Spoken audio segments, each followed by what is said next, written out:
जय शिवराय, मी पांडुरंग कदम। आज आपण आहोत मुंबईचं जे वासीचं मार्केट आहे, मसाला मार्केट, या ठिकाणी आपण आहोत। तुम्ही पाहिलं असेल पलीकडच्या बाजूला आमचे मराठा बांधव या ठिकाणी जेवण करत आहेत आणि त्या जेवणाची व्यवस्था आपण कोणी केलेली आहे त्यांच्याशी या ठिकाणी बातचीत करणार आहोत। ते त्यांच्या कामामध्ये व्यस्त आहेत, परंतु त्यांचा थोडासा वेळ आपण घेण्याचा प्रयत्न करूया। जय शिवराय भाऊ, या ठिकाणी जे आपले सर्व मराठा बांधव आहेत त्यांच्या भोजनाची जी व्यवस्था आहे ती व्यवस्था तुम्ही केलेली आहे। आमच्या इथं मार्केटमध्ये नवी मुंबई ट्रान्सपोर्ट असोसिएशन आणि माथाडी कामगार कष्टकरी वर्ग या दोघांच्या सहयोगाने कमीत कमी 50,000 ते 70,000 लोकांची जेवणाची व्यवस्था काल रात्री आणि आज सकाळी 2 वेळची जेवणाची व्यवस्था केलेली आहे। याच्यामध्ये कोणताही राजकीय पक्ष, कुठलाही सरकारी संस्था कुणीही नाही आहे। फक्त कष्टकरी वर्ग आणि आमचे व्यापारी वर्ग, ट्रान्सपोर्ट असोसिएशन नवी मुंबई यांच्या वतीने हे सगळे सहयोग चाललेला आहे।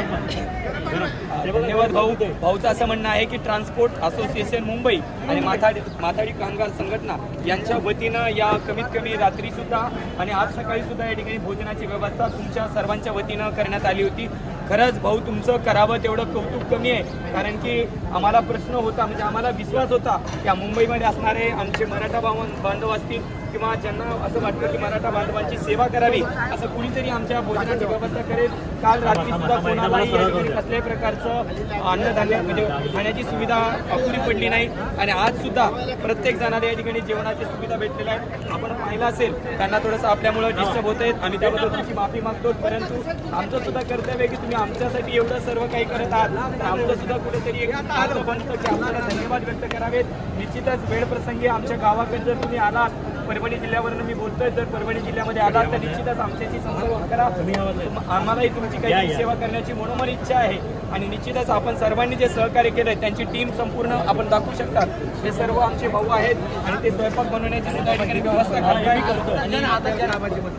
खरंच त्यांचं मनापासून या ठिकाणी आपण कौतुक करूया। त्या मराठा बांधवांसाठी स्वयंपाक बनवत आहेत, भाजी असेल, सगळ्या प्रकारच्या या ठिकाणी सुविधा।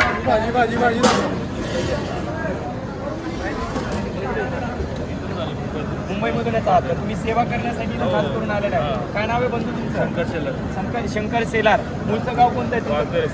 साताऱ्यावरून आहे। तर खास करून मराठा बांधवांची सेवा करण्यासाठी, त्यांना स्वयंपाक बनवण्यासाठी आपण आलेला आहात। ठीक आहे, धन्यवाद, खूप खूप धन्यवाद। त्यानंतर आपण पुढे आपल्या काही मराठा बांधवाशी या ठिकाणी निश्चितच बोलण्याचा प्रयत्न करणार आहोत, जे महाराष्ट्रातल्या वेगवेगळ्या भागामधून आलेले जे मराठा बांधव आहेत। आपण पाहिलं असेल या ठिकाणी वेगवेगळ्या महाराष्ट्रातील वेगवेगळ्या ठिकाणाहून मराठा बांधव आलेले आहेत। आपण या बंधूशी बोलूयात। काय नाव आहे बंधू तुमचं? कुठून आलेला आहात तुम्ही? बीड परळी वैजनाथमधून या ठिकाणी आलेला आहात। तर तुम्हाला काय वाटतंय, मनोज जरांगे पाटील म्हणजे दादांनी हा जो लढा उभा केलेला आहे आणि आज सर्व मराठे कोटीच्या संख्येने या ठिकाणी या मुंबईमध्ये आलेले आहेत, तर तुम्हाला काय वाटतं आपल्या आंदोलनाला यश मिळेल किंवा नाही मिळेल? नक्कीच यश मिळणार, कारण की निस्वार्थी मनाचा आणि प्रेमळ मनाचा एकमेव असा एक माणूस मराठा समाजाला मिळालेला आहे। त्यामुळे करोडोंच्या संख्येने आज जीवाची पर्वा न करता मनोजदादा जरांगे पाटील यांच्या समर्थनात महाराष्ट्रातून कानाकोपऱ्यातून ही आलेली लोकसंख्या, मनोजदादांचं हे प्रयत्न वाया जाणार नाहीत आणि 100% मराठा समाजाला न्याय मिळेल एवढी ग्वाही देतो। एक मराठा, एक मराठा। गावामधून आलेला या ठिकाणी मराठा भाऊ आहे आणि त्यांचं असं म्हणणं आहे, मनोज जरांगे पाटील यांच्यासारखं निस्वार्थ आणि खंबीर नेतृत्व जर मराठ्यांना प्राप्त झालेला असेल तर मराठ्यांचा हा आरक्षणाचा जो लढा आहे तो विजय घेऊनच या ठिकाणी संपणार आहे। तूर्तसा आपण थांबूयात। जय जिजाऊ, जय शिवराय, एक मराठा, एक मराठा।